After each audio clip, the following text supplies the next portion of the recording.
남편은 그녀를 투명 인간 취급했습니다. 살아있는 아내를 두고 죽은 첩을 황후로 추대했던 미친 남편.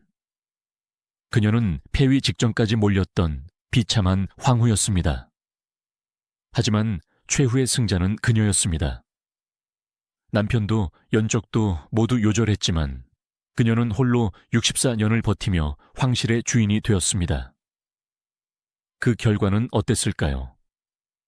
천하의 강희제가 그녀의 죽음 앞에 자신의 머리카락을 자르며 통곡했습니다. 피 한 방울 섞이지 않았지만 당신은 나의 유일한 어머니입니다. 남편에게는 버림받았으나 아들에게는 신이 된 여인. 가장 조용하고 소름 돋는 승리, 효해 장황후의 반전 드라마입니다. 1641년 몽골의 코르친 초원에서 한 아이가 태어났습니다. 그녀의 이름은 아라탄 키키그, 몽골어로 황금꽃이라는 뜻을 가진 소녀였습니다. 그녀가 태어난 보르지기트 가문은 징기스칸의 직계 후손이라는 자부심으로 뭉친 몽골 최고의 명문가였습니다. 끝없이 펼쳐진 초원과 거친 바람, 자유롭게 달리는 말들의 울음소리가 그녀의 유년 시절을 채운 전부였습니다. 하지만 그녀의 혈관 속에는 고귀한 피와 함께 피할 수 없는 무거운 숙명이 흐르고 있었습니다. 당시 중원을 장악하기 시작한 신흥강국 청나라는 인구수가 절대적으로 부족한 만주족의 한계를 극복하기 위해 강력한 기병을 보유한 몽골과의 동맹이 절실했습니다. 이른바 만몽연합은 제국의 생존을 위한 필수 불가결한 조건이었습니다. 이 동맹을 공고히 하는 가장 확실한 방법은 바로 피의 결합, 즉 혼인이었습니다. 청나라 황실의 여인들은 몽골 귀족에게 시집가고 몽골 보르지기트 가문의 여인들은 청나라 황제의 비가 되어 자금성으로 향했습니다. 이것은 사랑이나 개인의 의지가 끼어들 틈이 없는 철저하고 비정한 정치적 거래였습니다. 어린 아라탄 키키그는 고모 할머니인 효장태우가 청나라 황궁에서 얼마나 막강한 권력을 쥐고 있는지 들으며 자랐습니다. 그녀의 가문 사람들은 그녀를 보며 속삭였습니다. 저 아이도 언젠가는 황후가 될 제목이다. 그 말은 축복이 아니라 저주에 가까운 예언이었습니다. 그녀는 자신이 원하든 원하지 않든 가문의 영광과 제국의 안정을 위해 제물로 바쳐질 운명이었기 때문입니다. 아라탄 키키그가 초원에서 뛰어놀던 1651년, 북경의 자금성에서는 그녀의 사촌 언니이자 보르지기트 가문의 또 다른 여인이 황후의 자리에 올랐습니다. 그녀는 훗날 정비라 불리게 될 순치제의 첫 번째 황후였습니다. 효장태우가 직접 고른 이 첫 번째 며느리는 미모가 출중하고 가문의 배경 또한 든든했습니다. 몽골과 만주의 귀족들은 이 결혼이 완벽한 결합이 될 것이라 믿어 의심치 않았습니다. 그러나 그들은 가장 중요한 변수를 계산에 넣지 못했습니다. 바로 황제 순치제의 성격이었습니다. 어린 나이에 황위에 올라 숙부인 도르곤의 섭정 아래 숨죽여 살아야 했던 순치제는 도르곤이 죽고 친정을 시작하면서 그동안 억눌러 왔던 반항심을 폭발시켰습니다. 그는 도르곤이 주선했거나 어머니 효장태우가 강요한 모든 것에 본능적인 거부감을 느꼈습니다. 첫 번째 황후는 아름다웠지만 몽골 귀족 특유의 거만함과 사치스러움을 가지고 있었습니다. 그녀는 질투심이 강해 황제가 다른 후궁을 찾는 것을 참지 못했고 순치제의 옷차림이나 식사 예절까지 간섭하려 들었습니다. 자유분방하고 감수성이 예민했던 순치제에게 그녀는 아내가 아니라 자신을 감시하기 위해 어머니와 몽골 세력이 심어놓은 첩자이자 족쇄로만 느껴졌습니다. 황제와 황후의 불화는 극에 달했습니다. 순치제는 황후가 덕이 없고 사치스러우며 짐의 뜻을 거스른다는 이유를 들어 폐위를 강력하게 추진했습니다. 신하들의 만류와 효장태우의 반대에도 불구하고 순치제의 고집은 꺾이지 않았습니다. 결국 1653년 화려하게 입궁했던 첫 번째 보르지기트 황후는 불명예스럽게 폐위되어 정비로 강등당하고 맙니다. 이 사건은 보르지기트 가문에게 씻을 수 없는 치욕이자 위기였습니다. 배출한 황후가 쫓겨났다는 것은 가문의 위신이 땅에 떨어짐을 의미했고, 더 나아가 몽골과 청나라의 동맹에 균열이 생길 수 있음을 암시했습니다. 효장태후는 다급해졌습니다. 아들의 마음을 돌릴 수는 없었지만 황후의 자리만큼은 반드시 자신의 가문, 즉 몽골의 여인이 차지해야만 했습니다. 그래야만 자신의 정치적 입지와 만몽연합의 미래를 담보할 수 있었기 때문입니다. 폐후 사건이 있은 지 불과 1년도 차에 되지 않아 자금성에서는 새로운 황후 간택이 은밀하고도 신속하게 진행되었습니다. 효장태후의 눈은 다시 한번 고향인 코르친 초원으로 향했습니다. 그녀는 첫 번째 실패를 거울 삼아 이번에는 전혀 다른 성향의 여인을 찾았습니다. 아름답지만 거만하지 않고 가문이 좋지만 겸손하며 무엇보다 황제의 비위를 거스르지 않을 만큼 유순하고 어리숙해 보이는 아이.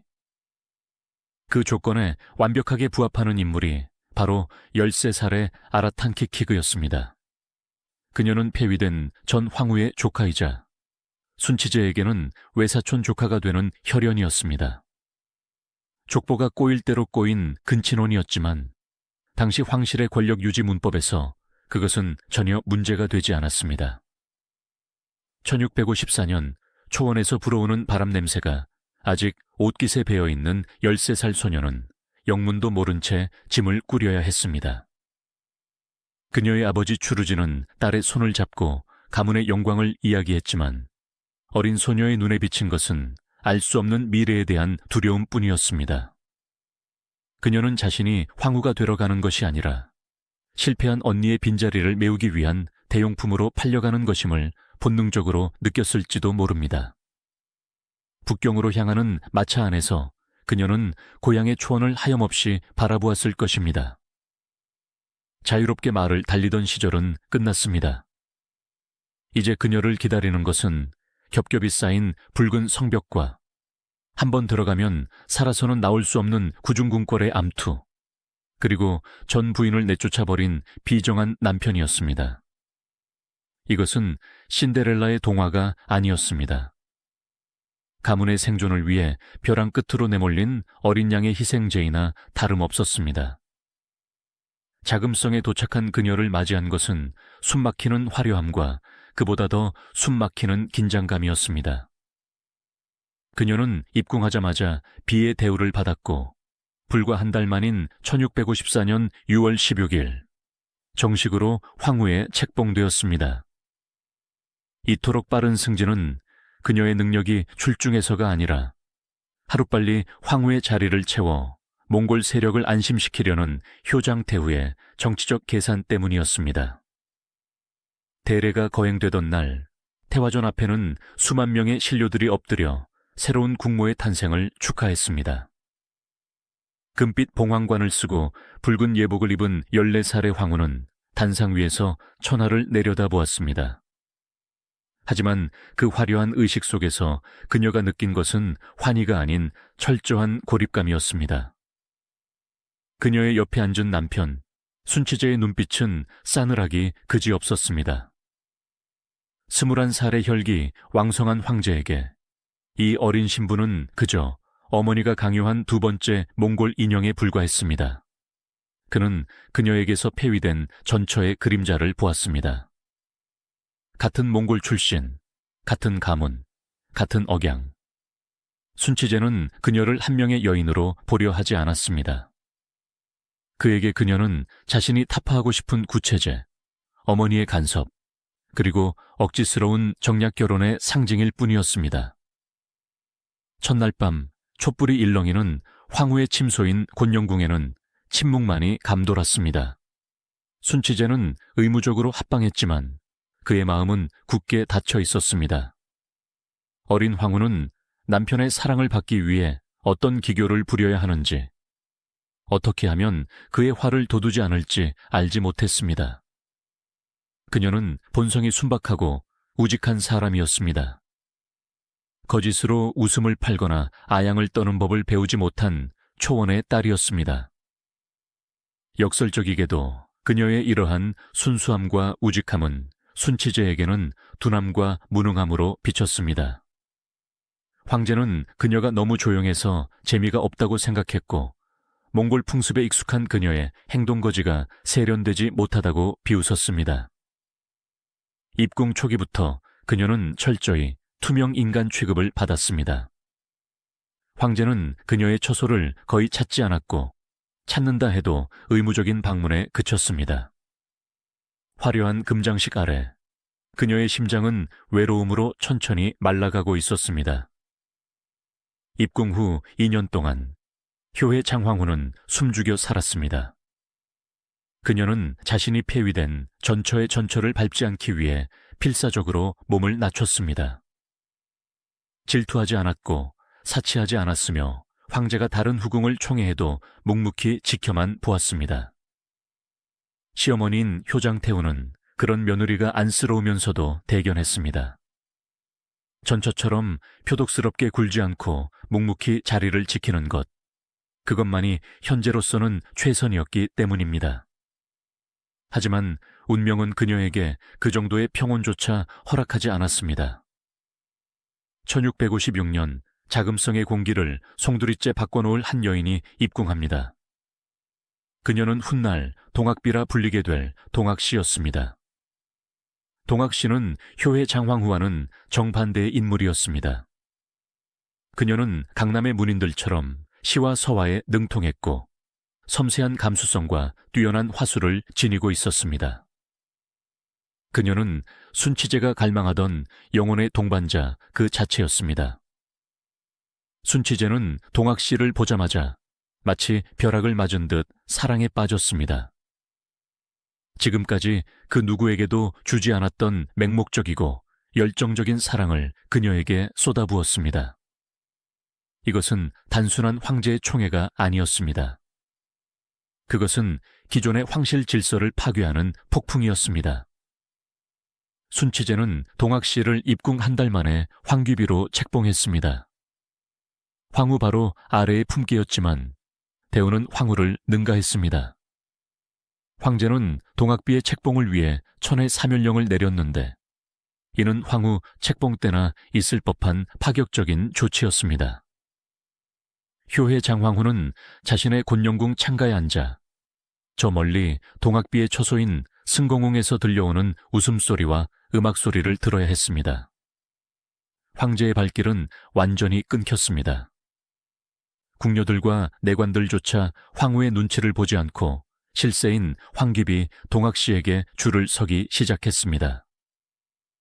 그녀는 명목상으로는 제국의 어머니였지만 현실에서는 남편에게 버림받고 아랫사람들에게조차 무시당하는 살아있는 유령이나 다름없었습니다. 그러나 진정한 시련은 아직 시작되지도 않았습니다. 사랑에 눈이 먼 황제는 이제 동학비에게 최고의 자리, 즉 황후의 자리를 주고 싶어 안달이 나 있었습니다. 그리고 그 자리를 만들기 위해서는 현재 그 자리에 앉아있는 죄 없는 여인을 끌어내려야만 했습니다. 바야흐로 효의 장황후의 인생에서 가장 춥고 어두운 겨울이 다가오고 있었던 것입니다. 1658년의 겨울, 자금성 곤영궁의 공기는 얼음장보다 차가웠습니다. 황제 순치제는 기어이 황후를 폐위시키기 위한 칼을 빼들었습니다. 그는 황후가 시어머니인 효장태후의 병간호를 소홀히 했다는 억지스러운 명분을 내세워 황후에게 올리는 모든 의례적인 할애를 중단시켰습니다. 황실의 법도에서 신하들과 명부들이 황후에게 올리는 전을 정지시킨다는 것은 사실상 국모로서의 자격을 박탈한다는 정치적 사형 선고나 다름없었습니다. 곤영궁의 문은 굳게 닫혔고 궁녀들조차 황후의 눈을 피하며 수군거렸습니다. 곧 폐위 조서가 내려올 것이다. 동학비 마마가 새 황후가 되실 것이다. 그들의 속삭임은 비수가 되어 17살 어린 황후의 가슴을 난도질했습니다. 효의 장황후는 자신의 방 안에 갇혀 칠흑 같은 어둠 속에서 홀로 공포와 싸워야 했습니다. 그녀는 아무런 잘못도 하지 않았습니다. 단지 남편이 사랑하는 여인이 아니라는 죄, 몽골 가문의 딸이라는 죄밖에 없었습니다. 그녀는 밤마다 고향 코르친 초원의 별을 떠올리며 소리 없는 눈물을 삼켰을 것입니다. 이 거대한 황궁에서 그녀가 의지할 곳은 아무데도 없었습니다.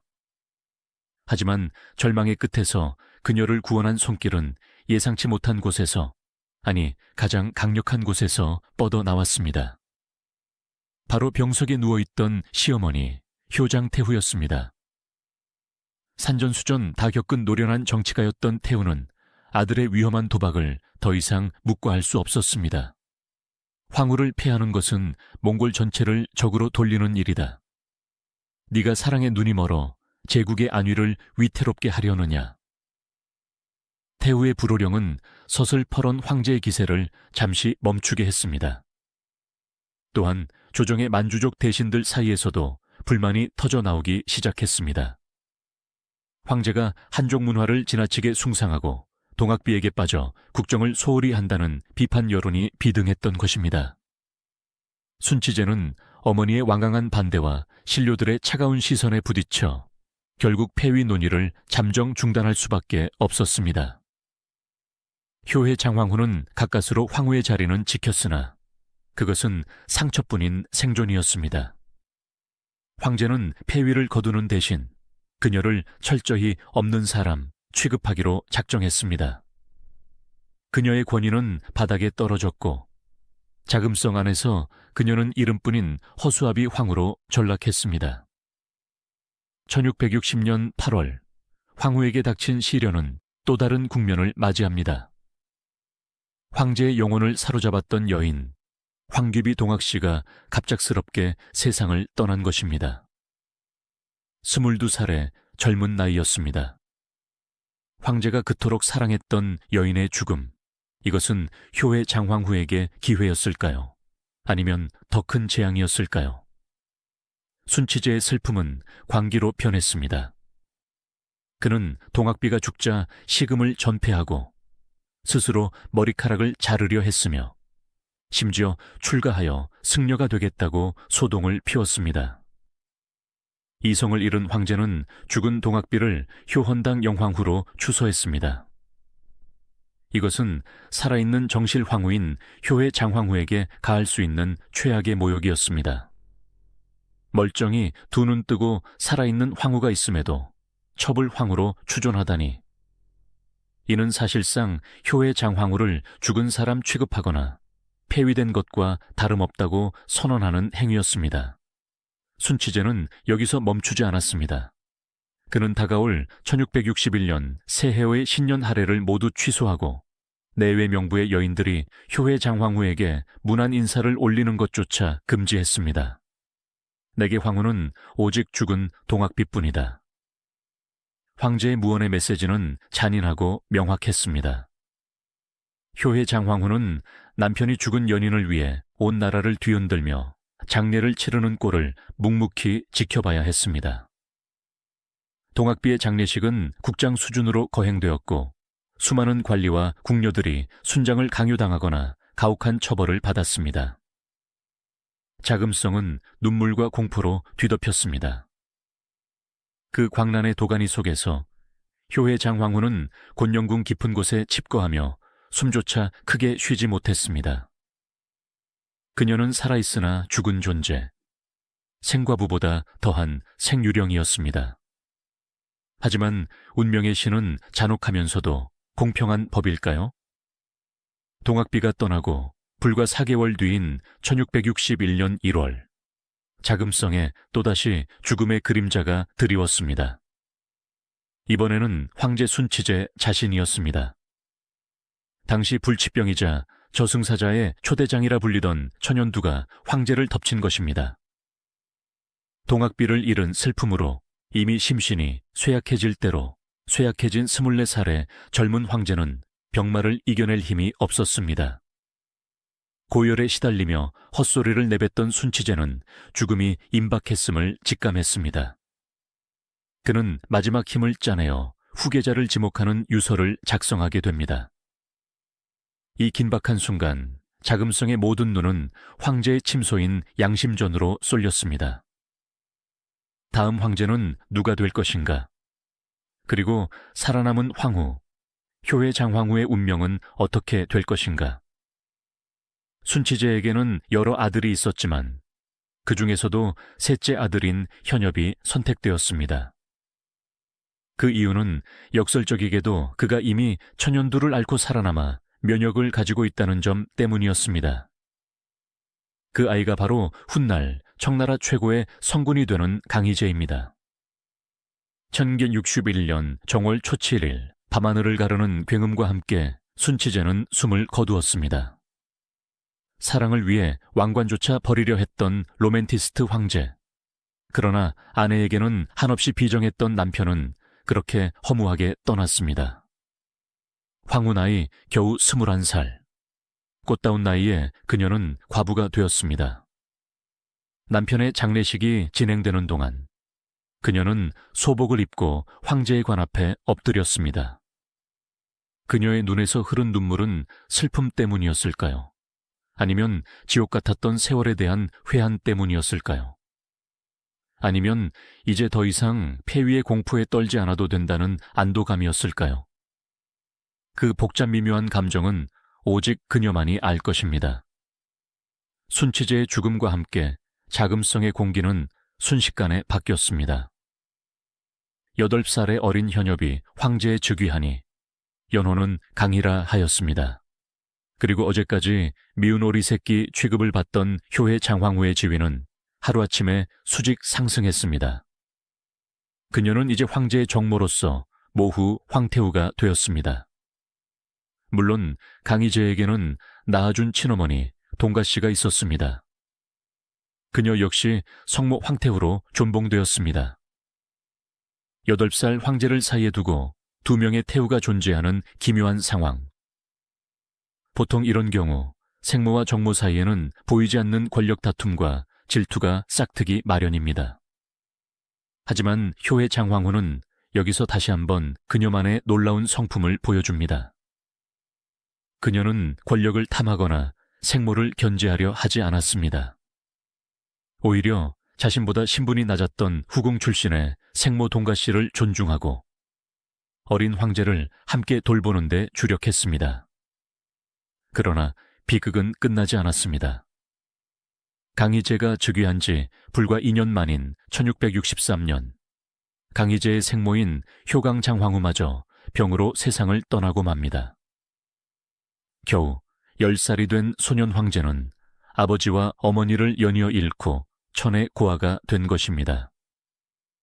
이제 넓은 자금성에 남은 것은 늙은 할머니 효장태왕태후, 어린 황제 강희제, 그리고 23살의 젊은 계어머니 효의 장황후뿐이었습니다. 생모의 죽음은 어린 강희제에게 감당하기 힘든 충격이었습니다. 밤마다 어머니를 찾으며 우는 어린 황제를 안아준 것은 바로 효의 장황후였습니다. 그녀 역시 아이를 낳아본 적 없는 서툰 여자였습니다. 남편에게 사랑받지 못해 가슴에 구멍이 뚫린 여인이었습니다. 하지만 상처 입은 두 영혼은 서로를 알아보았습니다. 효의 장황후는 강희제에게서 자신의 모습을 보았을지도 모릅니다. 부모의 따뜻한 사랑을 받지 못하고 거대한 황궁의 의무 속에 던져진 아이. 그녀는 결심했습니다. 내가 이 아이의 어머니가 되어주리라. 그것은 정치적 의무감이 아닌 동병상련의 아픔에서 피어난 진정한 모성애였습니다. 그녀는 강희제를 친아들 이상으로 보살폈습니다. 강희제가 천연두 후유증이나 잔병치레를 할 때면 밤을 새워 간호했고 식사 때마다 음식을 먼저 맛보며 독이 없는지 살폈습니다. 엄격하고 무서운 할머니 효장태왕태후가 강한 군주를 만들기 위해 황제를 호되게 교육했다면 효의 장황후는 그 뒤에서 황제의 지친 마음을 어루만져주는 따뜻한 안식처가 되었습니다. 강희제 역시 그런 정모의 진심을 느꼈습니다. 그는 생모에 대한 그리움을 효의 장황후에게 투영했습니다. 그에게 효의 장황후는 단순히 아버지의 아내가 아니라 세상에서 유일하게 자신의 편이 되어주는 절대적인 내 편이었습니다. 한편 조정의 상황은 위태로웠습니다. 순치제는 죽기 전 어린 아들을 보필할 4명의 보정 대신을 임명했습니다. 그러나 권력의 맛을 본 대신들, 특히 오베의 전횡은 날이 갈수록 심해졌습니다.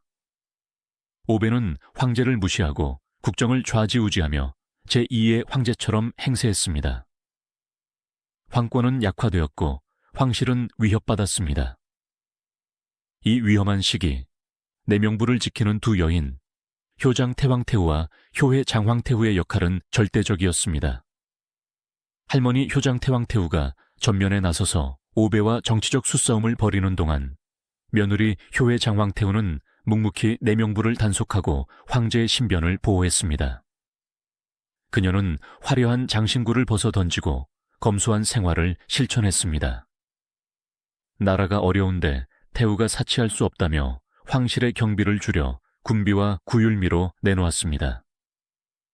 그녀의 이러한 태도는 오베 일팩에도 무언의 압박이 되었고 자라나는 강희제에게는 최고의 군왕교육이 되었습니다. 강희제는 효의 장황후를 보며 배웠습니다. 진정한 힘은 칼을 휘두르는 것이 아니라 참고 인내하며 때를 기다리는 것임을, 그리고 백성과 아랫사람을 긍휼히 여기는 마음을. 훗날 강희제가 역사상 가장 인자하고 검소한 황제로 칭송받게 된 데에는 젊은 시절 그가 보고 자란 정모의 그림자가 짙게 배어 있었습니다. 시간은 흘러 강희제는 14살이 되었습니다. 이제 그는 친정을 선포하고 권신 오베를 제거할 계획을 세웁니다. 소녀는 청년이 되었고 유약했던 황제는 발톱을 드러낸 용이 되었습니다. 그리고 그 뒤에는 언제나처럼 조용하지만 단단한 바위처럼 그를 지지하는 어머니 효의 장황후가 있었습니다.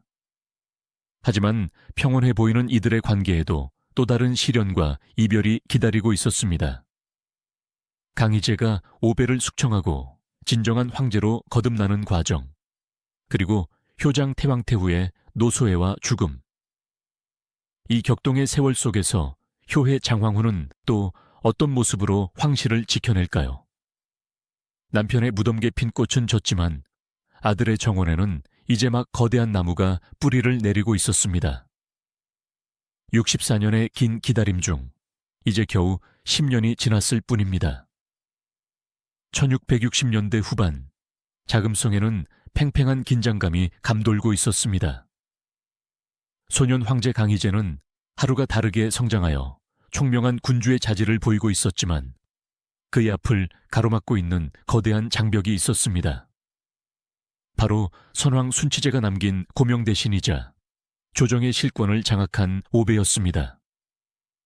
오베는 만주족 제1의 용사라는 칭호를 가진 무장이었으나 권력에 취해 점차 오만방자해졌습니다. 그는 황제의 제가 없이 마음대로 관리를 처형하고 자신의 당파를 심어 조정을 사유화했습니다. 심지어 조회 때 황제가 앉아있음에도 불구하고 신하들이 오베의 눈치를 먼저 살피는 지경에 이르렀습니다. 이것은 명백한 황권에 대한 도전이자 어린 황제에 대한 모독이었습니다. 자금성의 깊은 내실, 잔영궁에 머물던 효의 장황후는 이 불안한 정국을 누구보다 예민하게 감지하고 있었습니다. 그녀는 이미 남편 순치제 시절 섭정왕 도르곤의 서슬퍼런 위세에 황권이 어떻게 짓눌리는지 목격한 바 있었습니다. 권신이 황제를 허수아비로 만들 때 황실의 여인들이 겪어야 하는 공포와 무력감을 그녀는 뼈저리게 알고 있었습니다. 그녀는 밤마다 강희제를 불러 조용히 다독였습니다. 폐하, 참으셔야 합니다. 아직은 때가 아닙니다. 그녀의 조언은 정치적인 훈수가 아니었습니다. 그것은 혈기왕성한 사춘기 소년이 분노를 못 이겨 이를 그르치지 않도록 붙잡아주는 어머니의 인내였습니다.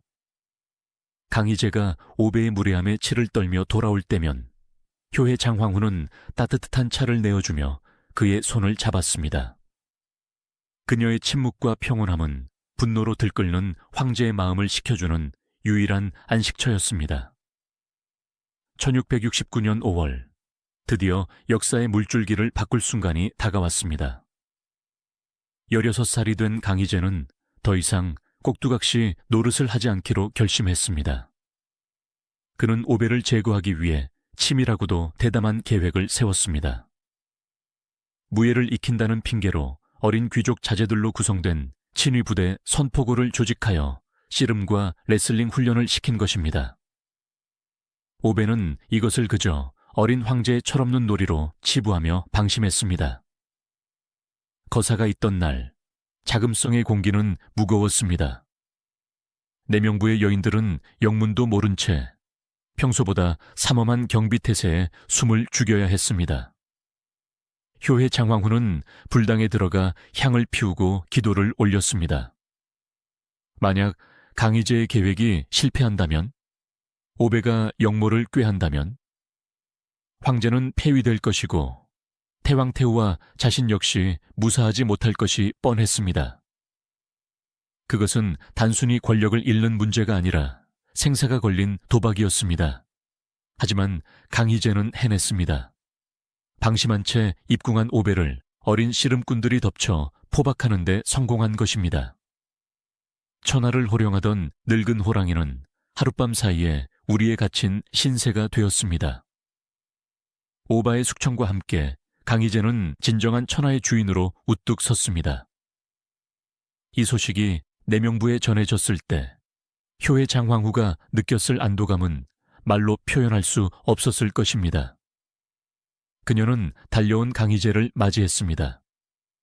이제 더 이상 보호받아야 할 어린 소년이 아니었습니다. 자신의 운명을 스스로 개척하고 가문과 나라를 지켜낸 듬직한 청년, 아니 진정한 황제였습니다. 효해 장황후는 강희제에게 깊이 허리를 숙여 예를 표했습니다. 그것은 어머니가 아들에게 보내는 사랑인 동시에 신하가 황제에게 보내는 존경의 표시였습니다. 강희제 또한 급히 다가와 어머니의 손을 잡았습니다. 두 사람 사이에는 말하지 않아도 통하는 전우애가 흐르고 있었습니다. 그들은 가장 위험한 시기를 함께 견뎌냈고 살아남았습니다. 그러나 평화는 오래가지 않았습니다. 1673년 청나라 건국 이래 최대의 위기인 3번의 난이 발발했습니다. 오삼계를 비롯한 한족 번왕들이 연합하여 청나라에 반기를 든 것입니다. 반란군은 파죽지세로 북상했고 청나라 팔기군은 속수무책으로 무너졌습니다. 조정에서는 다시 만주로 돌아가야 한다는 패배주의적인 주장이 나올 정도로 상황은 절망적이었습니다. 강희제는 고립무원이었습니다. 20살의 젊은 황제에게 닥친 시련은 너무나 가혹했습니다. 그는 밤을 새워 전략을 짜고 군대를 지휘했지만 들려오는 것은 패전 소식뿐이었습니다. 강희제의 얼굴은 흑빛이 되었고 극심한 스트레스로 인해 흰머리가 늘어날 지경이었습니다. 이 절체절명의 시기, 효해 장황후는 다시 한번 침묵의 리더십을 발휘합니다. 그녀는 황제가 전쟁에만 전념할 수 있도록 내명부를 철통같이 단속했습니다. 궁녀와 환관들이 동요하지 않도록 엄히 다스렸고 불필요한 지출을 모두 줄여 군자금에 보탰습니다. 무엇보다 그녀는 황제의 정신적 지줄 역할을 자처했습니다. 강희제가 지친 몸을 이끌고 잔영궁을 찾으면 그녀는 전쟁 이야기를 묻는 대신 따뜻한 밥상을 차려주고 일상의 평온함을 선물했습니다. 황제에게 잔영궁은 전쟁터 같은 세상에서 유일하게 숨을 쉴 수 있는 공간이었습니다. 어머니가 계시기에 나는 무너지지 않는다. 강희제는 훗날 회고록에서 당시의 심정을 이렇게 표현하기도 했습니다. 무려 8년간 이어진 지루하고 처참한 전쟁. 그 긴 터널을 지나 1681년 마침내 난이 평정되었을 때 강희제와 효해 장황후는 함께 눈물을 흘렸습니다. 그것은 승리의 기쁨이자 살아남았다는 안도감이었습니다. 3번의 난이 끝나고 제국이 안정을 되찾아갈 무렵인 1687년 황실에 비보가 날아들었습니다. 청나라 황실에 살아있는 전설이자 강희제와 효의 장황후 모두에게 절대적인 의지처였던 효장 태왕태후가 쓰러진 것입니다. 효의 장황후에게 시어머니 효장 태왕태후는 특별한 존재였습니다. 고향의 고모할머니이자 자신을 황후로 청어해준 은인이었고 남편 순치제가 자신을 폐위하려 할 때 유일하게 막아준 생명의 은인이었습니다. 또한 30년 가까이 과부로서 함께 살아오며 동고동락한 동반자이기도 했습니다. 강희제에게 할머니는 부모이자 스승, 그리고 신과 같은 존재였습니다. 황제는 만사를 제쳐두고 할머니의 쾌유를 위해 직접 약을 다리고 하늘에 자신의 수명을 걸어 할머니에게 바치겠다는 기도를 올렸습니다. 효의 장황후 역시 밤낮으로 시어머니의 곁을 지켰습니다. 그러나 1688년 1월 거목은 끝내 쓰러졌습니다. 효장 태왕태후가 75세를 일기로 세상을 떠난 것입니다. 강희제는 땅을 치며 통곡했고 슬픔을 이기지 못해 실신하기까지 했습니다.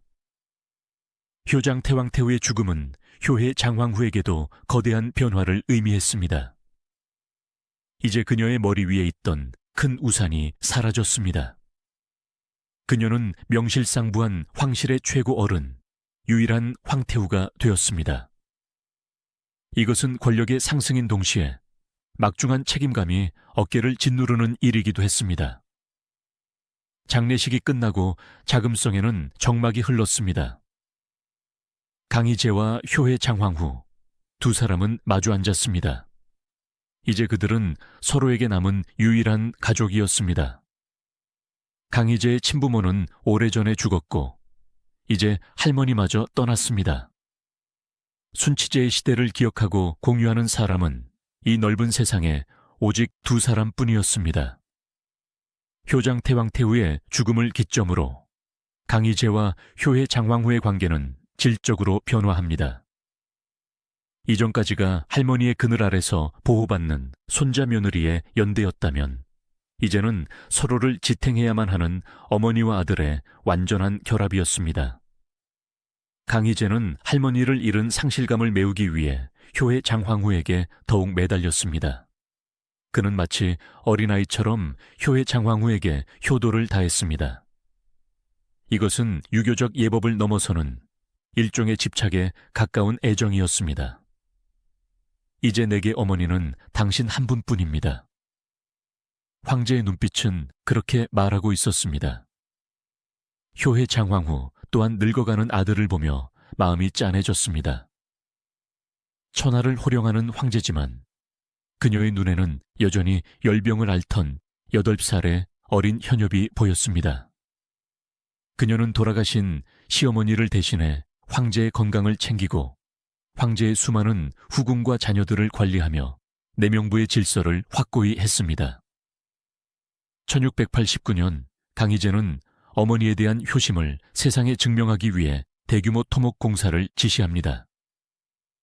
바로 효의 장황후만을 위한 새로운 궁전 영수궁의 건립이었습니다. 황태후 마마께서 편안하게 여생을 보내실 수 있도록 최고의 궁전을 지으라.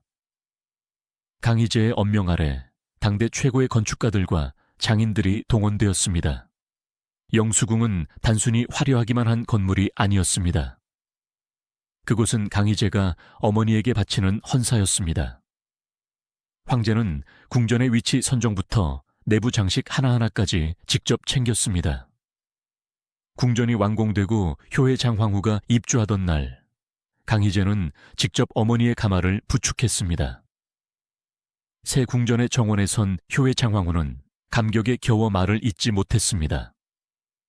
남편에게 버림받고 폐궁과 다름없는 처소에서 떨던 시절이 주마등처럼 스쳐 지나갔습니다. 이제 그녀는 황제의 지극한 사랑을 받는 천하에서 가장 존귀한 여인이 되어 자신만의 궁전에서 노후를 맞이하게 된 것입니다.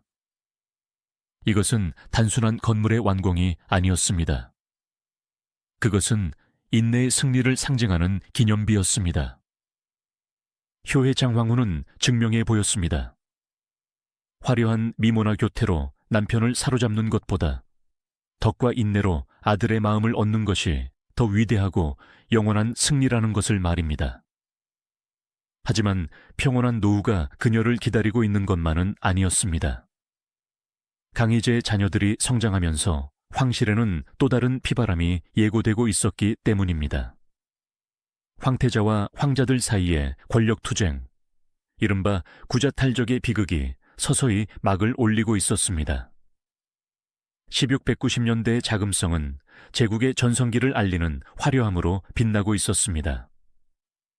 그러나 영수궁의 깊은 안뜰, 창가에 앉은 효의 장황후의 시간은 조금 다르게 흘렀습니다. 어느덧 지천명을 훌쩍 넘긴 그녀의 얼굴에는 세월의 주름이 자리 잡았고 검었던 머리카락 사이로 은빛 서리가 내려앉았습니다. 젊은 날 남편의 냉대 속에서 숨죽여 울던 소녀는 이제 없습니다. 시어머니 효장태왕태 후에 그늘 아래서 보호받던 며느리도 이제는 없습니다. 그녀는 명실상부한 청나라 황실의 최고 어른이자 천하를 호령하는 강희제가 세상에서 가장 두려워하면서도 사랑하는 유일한 존재가 되었습니다. 하지만 황태후라는 자리는 화려한 금관의 무게만큼이나 고독한 자리였습니다. 아들 강희제는 몽골의 중하르 부족을 토벌하기 위해 수시로 친정을 떠나야 했습니다. 아들이 황궁을 비울 때마다 텅 빈 자금성을 지키는 것은 온전히 그녀의 몫이었습니다. 남편 순치제가 떠난 후 평생을 과부로 살아온 그녀에게 아들의 부재는 또 다른 종류의 불안과 그리움을 안겨주었습니다. 그녀는 밤마다 북쪽 하늘을 바라보며 차가운 사막의 바람이 아들의 뺨을 스치지는 않을지, 칼날이 그를 다치게 하지는 않을지 노심초사했습니다. 1696년 강희제가 고비 사막을 건너 가르단을 토벌하러 떠났을 때였습니다. 효의 장황후의 일과는 오직 하나, 북쪽에서 오는 파발마를 기다리는 것이었습니다. 전쟁 소식을 담은 공식적인 보고서는 조정의 대신들에게 갔지만 그녀가 기다리는 것은 사적인 편지였습니다. 놀랍게도 전쟁터의 황제는 하루도 빠짐없이 어머니에게 붓을 들었습니다. 흙먼지가 날리는 막사 안에서 강희제는 황제가 아닌 아들 현엽으로 돌아갔습니다. 어마마마, 오늘 이곳 초원에는 이름 모를 들꽃이 피었습니다. 어마마마께서 좋아하시는 꽃이라 한참을 바라보았습니다. 말린 꽃잎을 동봉하니 잠시나마 초원의 향기를 느끼소서. 어마마마, 사냥을 하다가 살찐 사슴을 잡았습니다. 혀와 꼬리 부위가 맛이 좋아 급히 소금에 절여 보냅니다. 입맛이 없으시더라도 부디 드셔야 합니다. 황제가 보낸 편지들은 단순한 안부 인사가 아니었습니다. 그것은 저는 무사합니다. 그러니 어머니도 제발 안심하세요라는 간절한 외침이었습니다. 효의 장황후는 아들이 보낸 편지를 읽고 또 읽어 종이가 다를 정도였습니다. 남편에게는 평생 따뜻한 말 한마디, 편지 한 장 받아본 적 없던 그녀였습니다. 사랑받지 못한 아내였던 그녀의 가슴속 빈방은 이제 아들이 전장에서 보내온 투박하지만 진심 어린 사랑으로 가득 채워지고 있었습니다. 그녀는 답장을 씁니다. 화려한 문장은 아니었습니다. 서툰 한문 실력이었지만 글자 하나하나에 어머니의 염원을 담았습니다. 폐하, 보내주신 옷을 입으니 춥지 않습니다. 내 걱정은 마시고 부디 옥체를 보증하여 승전하고 돌아오소서. 늙은 어미가 할 수 있는 것은 기도뿐입니다. 전쟁이라는 극한 상황 속에서 오고 간 모자의 편지. 이것은 역사책에는 단 몇 줄로 기록될지 모르지만 효의 장황후의 인생에서는 가장 뜨겁고 애틋했던 연애 편지나 다름없었습니다.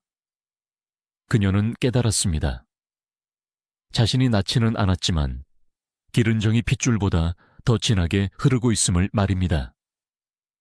1698년 전쟁에서 승리하고 돌아온 강희제는 어머니에게 조용히 다가와 손을 잡았습니다. 그리고 믿을 수 없는 제안을 합니다. 어마마마, 고향이 그립지 않으십니까? 이번 순행은 몽골로 가겠습니다. 어마마마의 고향 코르친 초원으로 모시겠습니다. 코르친. 그 이름을 듣는 순간 효의 장황후의 심장은 44년 전 14살 소녀 시절로 되돌아가 뛰기 시작했습니다. 1654년 가문의 영광을 위해 억지로 감에 태워져 눈물로 떠나왔던 그곳. 다시는 밟지 못할 것이라 체념하며 가슴 깊은 곳에 묻어두었던 그립고도 아픈 이름이었습니다. 황제의 행렬이 만리장성을 넘어 북쪽으로 향했습니다. 가마의 창문을 통해 들어오는 바람의 냄새가 달라지기 시작했습니다. 북경의 건조하고 탁한 먼지 냄새가 아니라 싱그러운 풀내음과 젖소의 젖냄새, 그리고 야생의 바람 냄새였습니다. 효의 장황후는 떨리는 손으로 가마의 주렴을 걷어 올렸습니다. 끝없이 펼쳐진 초록빛 바다, 지평선 끝까지 막힘없이 뚫린 하늘, 그리고 자유롭게 달리는 말떼들. 그녀의 기억 속에 박제되어 있던 풍경이 생생한 현실로 눈앞에 펼쳐졌습니다. 58세의 태우는 소리 없이 오열했습니다. 내가 돌아왔구나. 살아서 이곳을 다시 밟는구나. 그녀가 흘린 눈물은 단순한 향수병이 아니었습니다. 그것은 지난 44년간 자금성이라는 거대한 감옥에서 숨막히는 예법과 정치적 긴장 속에서 억눌려왔던 자연인 아라탄키키그의 자아가 해방되는 순간이었습니다. 코르친 부족의 왕공들과 친척들이 태우를 맞이하기 위해 도열했습니다. 그들 중에는 어릴 적 함께 뛰놀던 사촌들도 있었지만 대부분은 얼굴도 모르는 조카나 손잡벌 되는 친척들이었습니다. 부모님은 이미 오래전에 세상을 떠나셨고 고향의 산천도 변했습니다. 하지만 그들이 보내는 환대와 존경의 눈빛만은 변하지 않았습니다. 강희제는 어머니를 위해 자신의 채통을 내려놓았습니다. 황제는 코르친의 늙은 족장들 앞에서 깍듯이 예를 갖추었고 직접 술병을 들고 다니며 어머니의 친척들에게 술을 따랐습니다. 그리고 선언했습니다. 오늘의 대청 제국이 있는 것은 모두 태후 마마의 덕분입니다. 태후께서 자금성의 안주인으로서 중심을 잡아주셨기에 짐이 안심하고 천하를 다스릴 수 있었습니다. 몽골은 짐의 외가이자 태후의 영원한 고향입니다. 강희제는 태후의 장막 앞에서 몽골 전통 방식대로 무릎을 꿇고 술잔을 올렸습니다. 천하를 호령하는 황제가 어머니의 길을 살려주기 위해 고향 사람들 앞에서 최고의 효도를 보여준 것입니다. 효의 장황후는 아들의 술잔을 받으며 흐르는 눈물을 닦지 않았습니다. 과거, 그녀는 실패한 황후가 될까봐 두려워하며 이곳을 떠났습니다. 전처가 폐위당한 가문의 수치를 씻어야 한다는 압박감에 짓눌려 있었습니다. 하지만 오늘 그녀는 가장 성공한 국무가 되어 금위환 향했습니다. 남편의 사랑을 받지 못했다는 열등감은 아들의 지극한 효심 앞에서 눈 녹듯 사라졌습니다.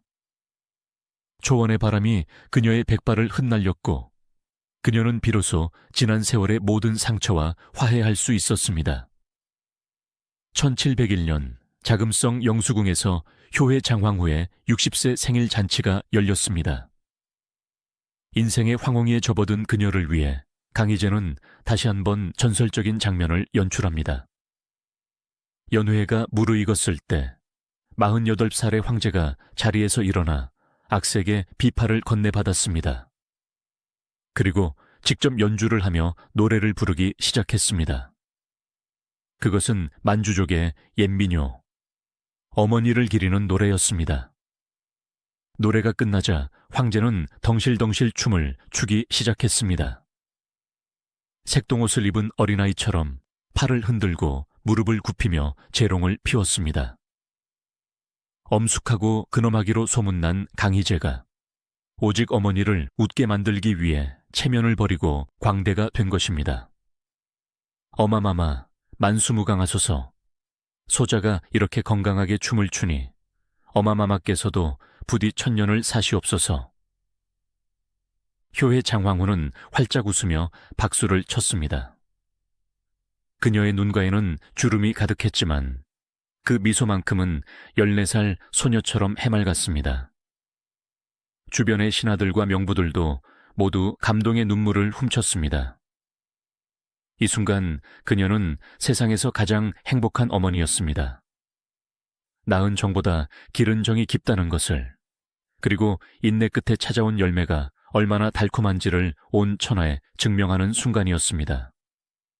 하지만 인생은 언제나 빛과 그림자가 공존하는 법입니다. 영수궁 안은 이토록 따뜻하고 환했지만 영수궁 밖, 즉 황태자와 황자들의 거처에는 차가운 살기가 감돌고 있었습니다. 그리고 그 살기는 곧 태후에 평화로운 노년을 뒤흔들 거대한 비극으로 다가오고 있었습니다. 강희제가 30년 넘게 공들여 키운 황태자 윤잉. 그는 강희제의 자부심이자 희망이었습니다. 그러나 황태자는 점차 타락해 갔습니다. 권력에 취해 방탕한 생활을 하고 형제들을 핍박하며 심지어 아버지를 저주하는 폐륜까지 저질렀습니다. 강희제는 인내하고 또 인내하며 아들을 교화하려 했지만 결국 천하의 성군이라 불리던 그도 자식 문제 앞에서는 그저 나약하고 상처 입은 아버지일 뿐이었습니다.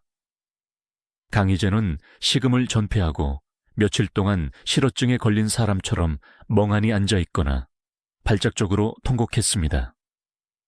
이때 무너진 황제를 일으켜 세운 것은 바로 효의 장황후였습니다. 그녀는 정치에 개입하지 않는다는 원칙을 지켰지만 아들의 고통을 외면할 수는 없었습니다. 그녀는 밤늦게 황제의 침전으로 찾아갔습니다.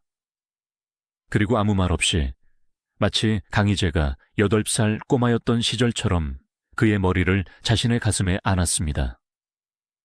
울어라, 황제야.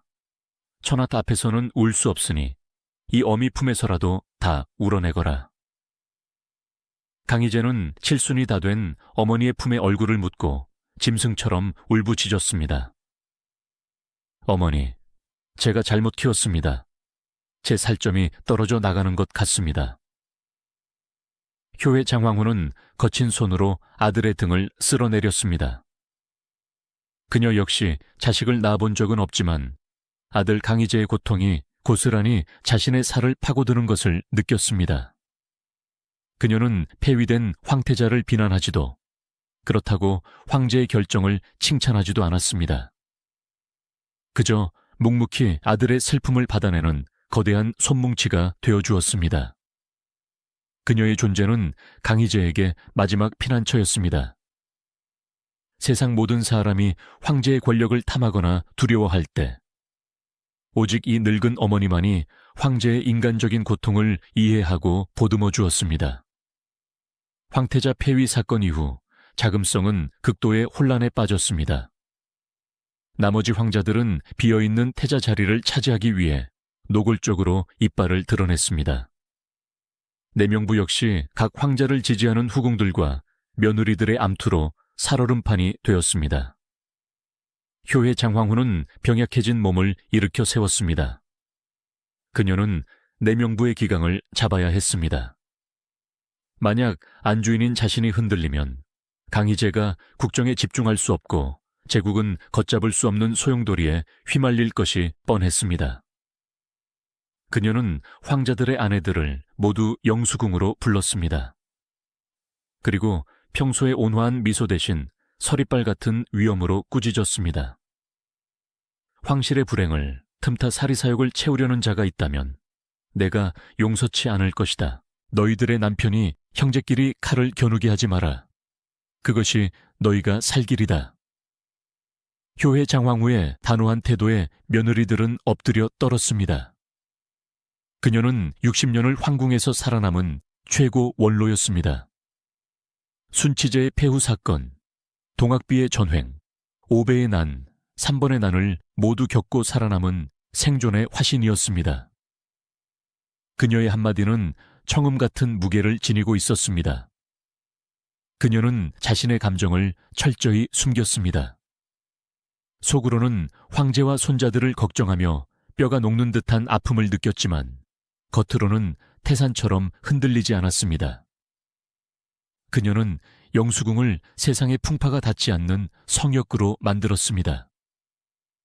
강희제가 언제든 와서 쉴 수 있도록 황자들의 다툼 소리가 들리지 않는 고요하고 평온한 공간을 유지하기 위해 그녀는 남은 생명력을 태우고 있었습니다. 어느 날 오후 강희제가 지친 얼굴로 영수궁을 찾았습니다. 효의 장황후는 아들에게 따뜻한 젖죽 한 그릇을 내밀었습니다. 폐하, 바람이 찹니다. 이 죽을 드시고 기운을 차리세요. 폐하가 쓰러지면 천하가 웁니다. 강희제는 늙은 어머니의 손을 잡고 가만히 고개를 끄덕였습니다. 두 노인의 손은 주름지고 거칠었지만 그 맞잡은 온기만큼은 세상 그 어떤 불보다 뜨거웠습니다.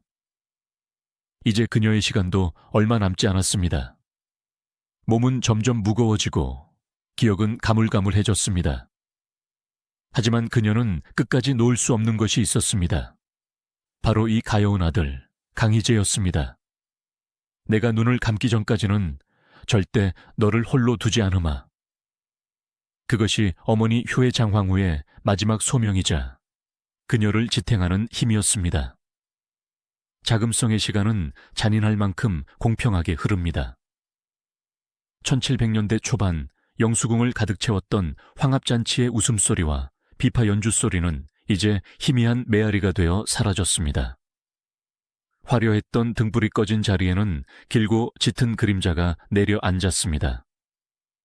효의 장황후의 나이 이제 7순을 넘어섰습니다.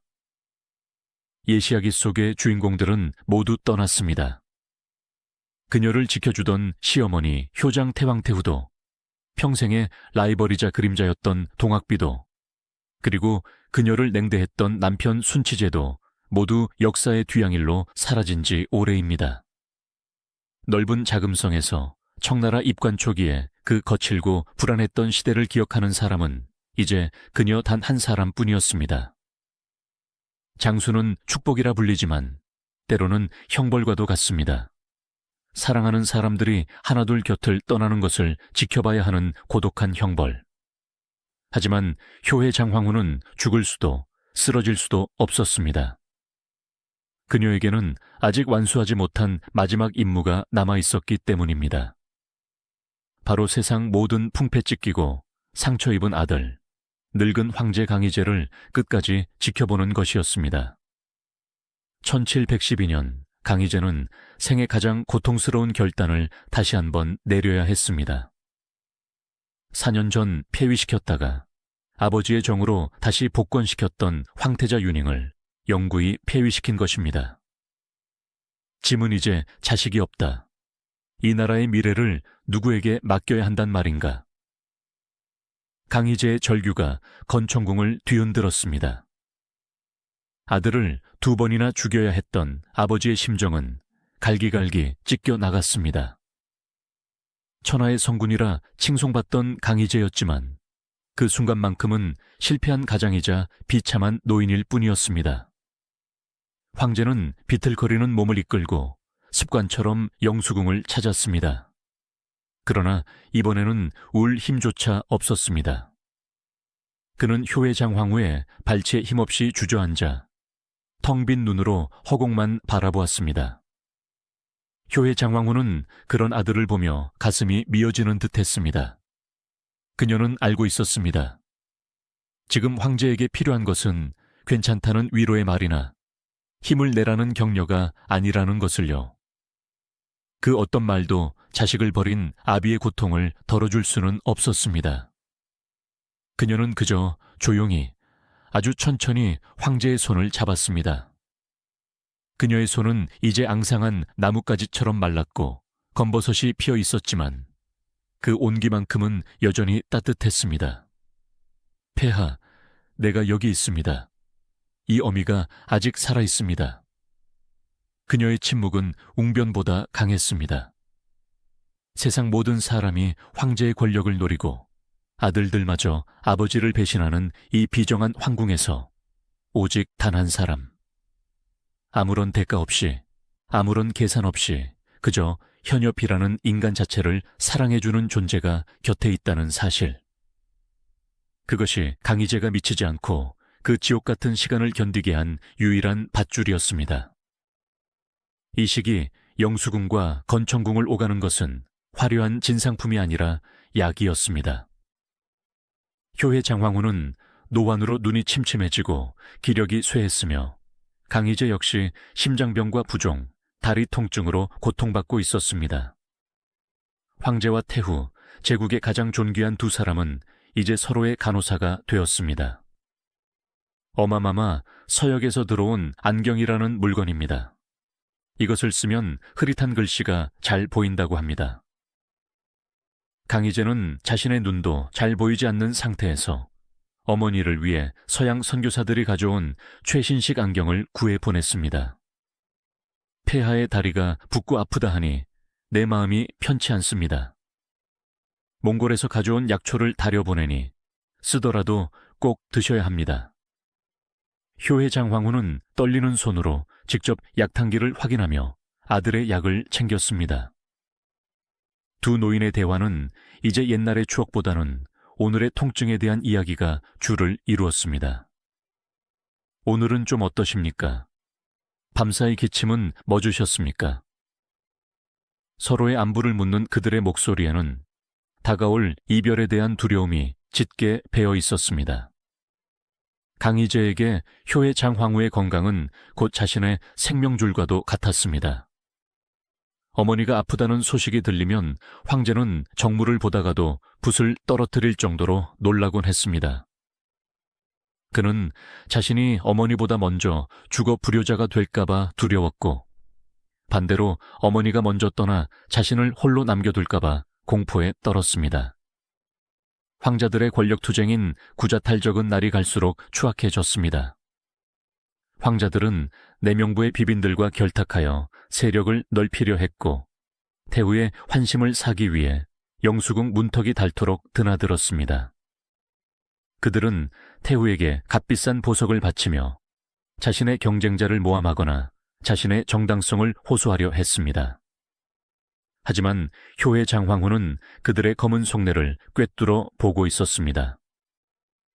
그녀는 황자들의 선물을 물리치고 그들의 달콤한 말에 귀를 닫았습니다. 나는 늙고 병들어 정치에 관여할 힘이 없다. 너희가 진정 효도를 하고 싶다면 늙은 아비인 황제의 마음을 편하게 해 드려라. 그것이 유일한 길이다. 그녀는 영수궁을 철저한 중립지대로 만들었습니다. 누구의 편도 들지 않음으로써 역설적으로 황제의 권위를 지켜주었습니다. 만약 태후가 특정 황자를 지지했다면 황실은 걷잡을 수 없는 내전으로 치달았을 것입니다. 그녀는 자신의 침묵과 중립이 황제를 위한 마지막 방패임을 알고 있었습니다. 그녀는 밤마다 불당에 촛불을 켜고 기도했습니다. 부처님, 제 수명을 깎아서라도 황제의 고통을 덜어주소서. 이 비극이 제 눈앞에서 끝나게 하소서. 바람 앞에 위태롭게 흔들리는 촛불처럼 그녀의 생명력은 아들을 위한 기도로 서서히 타들어가고 있었습니다. 1717년 12월, 북경에는 기록적인 한파가 몰아쳤습니다. 자금성의 기와지붕이 하얗게 얼어붙고 호수의 물이 꽁꽁 얼어붙던 그해 겨울, 영수궁의 주인 효의 장황후가 자리에 눕고 말았습니다. 단순한 감기인 줄 알았으나 병세는 급격히 악화되었습니다. 77세의 노군은 더 이상 병마와 싸울 힘이 남아있지 않았습니다. 의료진은 고개를 저었고 탕약은 목구멍으로 넘어가지 못했습니다. 소식을 들은 강희제는 맨발로 뛰쳐나가듯 영수궁으로 달려왔습니다. 당시 강희제 역시 병환 중이었습니다. 다리가 심하게 부어 걷기조차 힘든 상태였고 얼굴은 흑빛이었습니다. 하지만 어머니가 위독하다는 말에 그는 자신의 통증을 잊었습니다. 영수궁 침전 희미한 촛불 아래 누워있는 어머니의 모습은 너무나 작고 초라해 보였습니다. 한때 초원을 달릴 듯 건강했던 소녀, 황실의 풍파를 온몸으로 막아내던 거대한 바위 같았던 여인은 이제 한 줌의 재처럼 가벼워져 있었습니다. 어마마마, 현엽이 왔습니다. 눈을 떠보세요. 강희제는 어머니의 손을 잡고 울먹였습니다. 효의 장황후는 힘겹게 눈을 떴습니다. 흐릿한 시야 속에 사랑하는 아들의 얼굴이 들어왔습니다. 백발이 성성하고 주름진 늙고 지친 나의 아들. 그녀의 입가에 옅은 미소가 번졌습니다. 그녀는 알고 있었습니다. 이제 정말 갈 때가 되었다는 것을. 그리고 남겨질 아들이 겪을 슬픔이 얼마나 클지를. 그녀는 마지막 힘을 짜내어 아들의 손을 꽉 쥐었습니다. 그것은 미안하다, 사랑한다, 고맙다는 모든 말을 담은 마지막 악수였습니다. 강희제는 영수궁을 떠나지 않았습니다. 신하들이 폐하의 옥체도 위중하시니 돌아가 쉬셔야 합니다 라고 만류했지만 황제는 완강했습니다. 어머니가 생사의 갈림길에 계신데 자식된 도리로 어찌 따뜻한 방에서 잠을 잘 수 있겠느냐. 강희제는 영수궁 마당에 천막을 치게 했습니다. 그리고 그 추운 겨울바람을 맞으며 어머니의 곁을 지켰습니다. 다리가 아파 제대로 서 있을 수 없었지만 그는 부축을 받아서라도 하루에 몇 번씩 어머니의 상태를 살폈습니다. 황제는 직접 숟가락을 들고 어머니의 입에 미음을 떠 넣었고 더러워진 요를 직접 갈았습니다. 그것은 황제로서의 체면이나 의무가 아니었습니다. 64년 전 낯선 황궁에 들어와 외로움에 떨던 자신을 안아주었던 그 따뜻한 품에 대한 보은이었습니다. 천연두에 걸려 죽어가던 자신을 살려낸 그 정성에 대한 마지막 보답이었습니다. 자금성의 모든 사람이 숨죽여 이 모자의 이별을 지켜보았습니다. 내시와 궁녀들도 눈물을 훔쳤습니다. 역사상 가장 위대한 황제가 가장 늙고 힘없는 어머니 앞에서 보여주는 이 처절한 효심은 그 자체로 하나의 거룩한 의식이었습니다. 시간은 야속하게 흘러 1718년 1월 7일이 되었습니다. 해가 서산으로 넘어가고 자금성에 어둠이 깔리기 시작했습니다. 효의 장황후의 호흡이 점차 얕아졌습니다. 강희제는 직감했습니다. 오늘 밤이 고비라는 것을. 그는 어머니의 귀에 대고 끊임없이 속삭였습니다. 어마마마, 편안히 가십시오. 아버님이 계신 곳으로, 그리고 그리운 고향 초원으로 가십시오. 이 못난 아들 걱정은 마시고 부디 고통 없는 곳에서 쉬십시오. 하지만 황제의 목소리는 떨리고 있었습니다. 말로는 가시라 했지만 마음속으로는 제발 가지 마세요. 나를 두고 가지 마세요 라고 절규하고 있었습니다. 그녀가 떠나면 그는 정말로 혼자가 됩니다. 이 거대한 제국의 무게를, 이 지독한 고독을 나눌 단 한 사람이 사라지는 것입니다. 효의 장황후의 눈에서 한 줄기 눈물이 흘러내려 베개를 적셨습니다. 그녀는 마지막으로 아들의 얼굴을 마음에 새기려는 듯 한참을 바라보다가 서서히 눈을 감았습니다. 거친 숨소리가 잦아들고 영수궁 침전에는 무거운 정적이 내려앉았습니다. 오후 7시경 청나라 역사상 가장 오랫동안 황후와 태후의 자리를 지켰던 여인 보르지기트 아라탄키키그. 그녀가 77년에 파란만장했던 삶을 마감하고 영면에 들었습니다.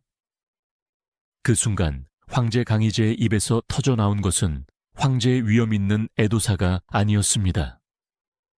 그것은 어머니를 잃은 어린아이가 토해내는 세상 가장 슬프고 원초적인 통곡이었습니다. 어마마마, 자금성의 밤하늘을 가르는 황제의 비명. 그것은 한 시대의 종말을 알리는 종소리였습니다. 그리고 이제 아무도 예상하지 못했던 충격적인 장례의식이 시작되려 하고 있었습니다. 1718년 1월 7일 저녁, 자금성 영수궁에서 터져나온 황제의 비명은 삽시간에 구중궁궐의 담장을 넘어 퍼져나갔습니다. 태후, 마마께서 붕어하셨다. 내관들이 울며 소리치자 궁 안의 모든 등불이 꺼지고 흰 소복을 입은 그림자들이 분주하게 움직이기 시작했습니다. 그러나 그 혼란의 중심, 영수궁 침전의 시간은 멈춰 있었습니다. 64살의 늙은 황제 강희제는 어머니의 시신을 붙들고 놓지 않았습니다. 이미 차갑게 식어가는 어머니의 손을 자신의 뺨에 비비며 그는 어린아이처럼 떼를 쓰고 있었습니다. 일어나십시오. 아직 하실 말씀이 남지 않았습니까? 제가 여기 있습니다. 현엽이 여기 있습니다. 신하들이 감히 다가가지 못하고 발만 동동 구르는 사이 강희제의 슬픔은 통곡을 넘어 발작에 가까운 몸부림으로 변했습니다. 그는 자신의 가슴을 치고 머리를 바닥에 찌으며 괴로워했습니다. 그것은 단순히 어머니를 잃은 슬픔이 아니었습니다. 자신의 영혼을 지탱하던 유일한 기둥이 무너져 내린 공포, 그리고 다시는 돌아갈 수 없는 시절에 대한 절망적인 작별 인사였습니다. 태후의 죽음 앞에서 강희제는 청나라 황실의 예법을 송두리째 뒤흔드는 충격적인 결정을 내립니다. 장례 절차가 논의되던 그 밤, 황제는 시종에게 가위를 가져오라 명했습니다. 그리고 망설임 없이 자신의 머리카락, 즉 만주족의 자존심이자 영혼이라 여겨지는 변발을 잘라냈습니다. 신하들은 경악했습니다. 폐하, 아니 되옵니다. 통촉하여 주시옵소서. 만주족의 전통에서 머리카락을 자르는 할변은 오직 황제가 붕어했을 때만 행하는 국상의 최상위 예법이었습니다. 아무리 태우라 한들 황제가 신하된 도리로서 혹은 자식된 도리로서 머리카락을 자르는 것은 전례가 없는 일이었습니다. 그것은 태우를 황제와 동격, 아니 그 이상의 존재로 대우한다는 정치적 선언이자 파격이었습니다. 하지만 강희제의 눈빛은 단호했습니다. 잘려나간 흰 머리카락을 어머니의 관 위에 받치며 황제는 쉰 목소리로 중얼거렸습니다. 이 머리카락은 부모님이 주신 것이다. 나의 생모는 나를 낳아주셨으나 일찍 떠나셨고 태우께서는 나를 낳지 않으셨으나 평생을 길러주셨다. 그 은혜가 하늘과 같은데 내 머리카락 한 줌이 무엇이 아깝단 말인가. 태우는 나의 어머니이자 나의 황제였다. 이 사건은 자금성을 넘어 전 중국에 충격을 주었습니다. 정모를 위해 황제가 단발했다는 소식은 효의 장황후가 강희제에게 어떤 존재였는지를 단적으로 보여주는 역사적 사건이었습니다. 그녀는 단순한 아버지의 후처가 아니라 강희제의 삶 그 자체를 완성해준 진정한 어머니였던 것입니다. 장례 기간 내내 강희제는 자신의 몸을 돌보지 않았습니다. 당시 강희제 역시 다리 부종이 심해 제대로 걷기조차 힘든 상태였습니다. 의료진은 폐하께서 무리하시면 생명이 위태로울 수 있습니다 라고 경고했습니다. 그러나 황제는 가마타기를 거부했습니다. 어머니가 차가운 관 속에 누워 계신데 불효자인 내가 어찌 편안히 감에 앉아갈 수 있겠느냐. 강희제는 퉁퉁 부은 다리를 이끌고 영수궁에서 장례가 치러지는 빈전까지 걷고 또 걸었습니다. 한 걸음을 뗄 때마다 극심한 통증이 밀려왔지만 그는 이를 악물고 참았습니다. 나중에는 다리가 너무 부어 신발이 들어가지 않자 천으로 발을 감싸고 걸어야 했습니다. 제사를 지낼 때마다 황제는 무릎을 꿇고 절을 올렸습니다. 신하들이 부축하려 하면 뿌리치며 내 힘으로 어머니를 보내드려야 한다고 고집을 피웠습니다. 밤에는 관 옆에 자리를 깔고 쪽잠을 잤으며 하루 한 끼의 미음조차 제대로 넘기지 못했습니다. 그것은 자해에 가까운 효도였습니다. 강희재는 마치 어머니를 따라가고 싶은 사람처럼 보였습니다. 어머니가 없는 세상에서 살아갈 자신이 없었던 것일까요? 아니면 자신의 생명을 깎아서라도 어머니의 저승길을 밝혀주고 싶었던 것일까요? 늙은 황제의 피 묻은 버선은 보는 이들의 눈시울을 붉게 만들었습니다. 장례 절차 중 가장 중요한 것은 시호를 정하는 일이었습니다. 강희재는 예부 대신들을 불러 모아 엄명을 내렸습니다. 태후의 덕행을 담을 수 있는 가장 아름답고 고귀한 글자를 찾아라.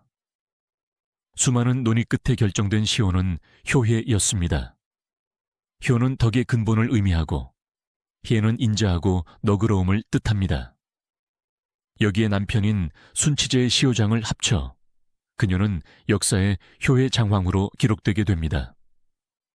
강희재는 이 시호에 만족하지 못하고 그녀의 생애를 찬양하는 긴 존호를 덧붙였습니다. 인원단의자 숙공한 순덕순천이 기성. 그녀에게 바쳐진 글자들은 하나같이 온화함, 순수함, 덕성, 그리고 하늘의 순응함을 찬양하는 내용이었습니다. 특히 강희재는 순이라는 글자에 집착했습니다. 태후께서는 평생 기교를 부리지 않으셨다. 남을 해하려 하지도 않으셨고 권력을 탐하지도 않으셨다. 그분은 오직 순백의 영혼으로 황실을 지키셨다.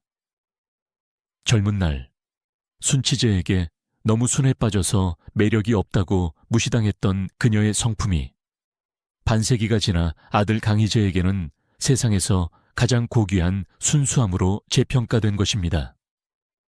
남편이 버린 돌멩이를 아들이 주워보석으로 깎아낸 셈입니다. 장례가 끝나고 신위를 모시는 과정에서 조정은 또 한 번 발칵 뒤집혔습니다.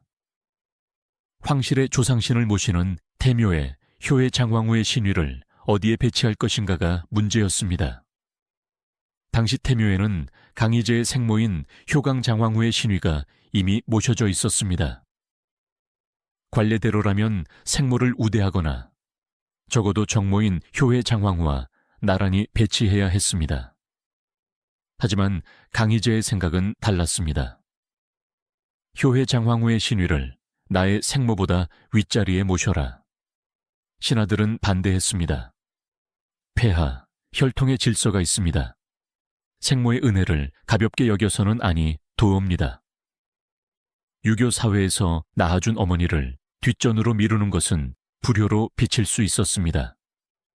하지만 강희재는 격노하며 반박했습니다.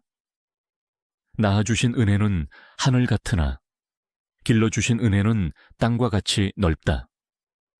생모께서는 나를 낳고 10년 만에 떠나셨지만 효의 태후께서는 50년 넘게 나를 지키고 가르치셨다. 내가 황제로서의 덕목을 갖추고 태평성대를 이룰 수 있었던 것은 오로지 태후의 가르침 덕분이다. 어찌 낳은 정만을 내세워 50년의 헌신을 깎아내리려 하느냐. 강희재의 이 논리는 단순한 고집이 아니었습니다. 그것은 부모의 정의를 재정립하는 선언이었습니다. 생물학적 핏줄보다 함께 시간을 보내며 사랑을 주고받은 관계가 더 진정한 가족이라는 그의 신념이었습니다. 결국 효의 장황후의 신위는 생모보다 높은 자리에 안치되었습니다. 이것은 그녀가 죽어서도 강희재의 진정한 어머니로 공인받았음을 의미합니다. 그녀의 육신이 쉴 곳을 정하는 문제도 남달랐습니다.